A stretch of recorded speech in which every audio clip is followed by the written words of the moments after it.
강력한 피임약의 등장은 여자에게 양날의 검이 되었습니다. 피임약으로 임신의 리스크를 줄여 더 많은 남자를 탐할 수 있게 되었지만 반대로 여자의 경쟁을 과열시키기도 했습니다. 피임약이 어떤 파급 효과를 불러일으켰는지 저의 생각을 얘기해볼까 합니다. 피임 확률이 낮았던 과거에는 임신 가능성이 일종의 세금과 비슷한 역할을 했습니다. 우월한 남자를 찾기 위해 선택지를 넓히려 많은 남자들과 관계를 맺는다면 그만큼 임신 가능성도 함께 높아지기 때문에 관계 앞에서 남자에게 만족을 주지 못하고 망설임에 신중했습니다.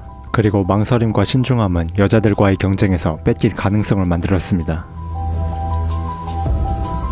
많은 관심을 받고 있는 예쁜 여자가 자신의 아름다움과 비슷한 값어치를 지닌 남자에게 관계 요구를 받는다면 예쁜 여자는 두 가지 선택지를 고민해야 했습니다. 관계를 허락하며 남자를 만족시킨다면 그 남자의 관심과 헌신을 더욱 견고하게 지킬 수 있지만 동시에 임신의 리스크를 떠안아야 하고, 관계를 거절한다면 성욕을 해소하기 위해 다른 여자에게 관심을 돌릴 가능성을 떠안아야 했습니다.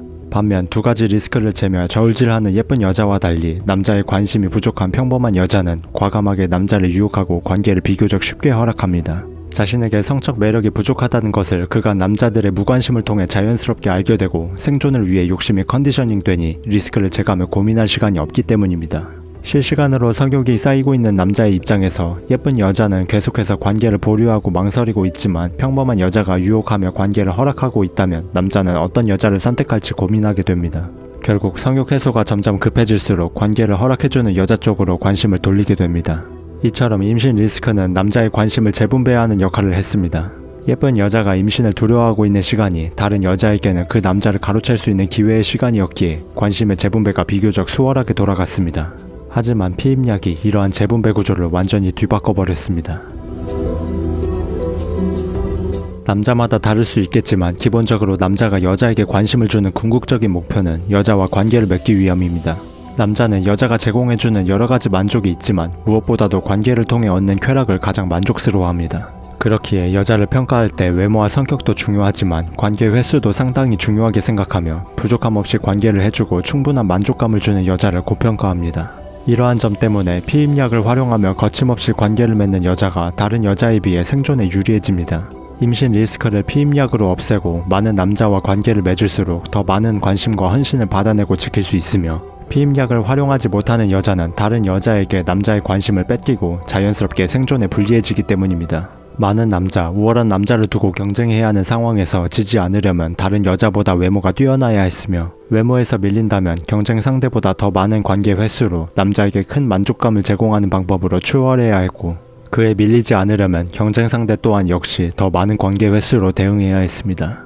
결국 피임약은 우월한 남자를 두고 싸우는 여자들의 경쟁을 과열시켰습니다. 하지만 여기서 한 가지 의문점이 생깁니다. 결론적으로 누구의 강요 없이 본인의 의지대로 원하는 남자에게만 관계 여부를 고민하는 상황인데 왜 양날의 검인가? 그 이유는 임신의 리스크가 사라진 만큼 남자의 이해심도 같이 사라졌기 때문입니다. 임신, 법적으로 새로운 생명에 대한 책임과 의무를 짊어져야 하는 상황은 여자에게만 있는 것이 아닌 남자에게도 있습니다. 그렇기에 임신 가능성은 두려움으로 여자의 욕심을 통제하는 역할을 했지만 동시에 남자의 성욕을 통제하는 효과도 있었습니다. 하지만 피임약으로 리스크를 없앨 수 있는 지금은 오히려 정반대가 되었습니다. 피임약을 먹으며 무한정 관계할 수 있는 여자들이 점점 늘자 남자의 욕심 또한 그런 여자들의 관계 횟수만큼 늘어난 것입니다. 게다가 이전에는 임신할 가능성이 있다는 이유로 남자의 관계 요구를 거절하면서 이해심을 발휘시켜 만남을 지속할 수 있었지만 지금의 관계 거절은 그저 상대가 마음에 들지 않는다는 표현이 될 수밖에 없는 상황이 되었습니다. 즉, 피임약을 싫어하는 여자는 관계를 할 때마다 상대적으로 많은 책임이 따르는 여자가 되니 남자의 평가가 안 좋을 수밖에 없고, 피임약을 먹는 여자는 남자에게 관계 거절 한 번으로 자신이 그 남자를 어떻게 평가하고 있는지 드러날 수밖에 없게 된 것입니다.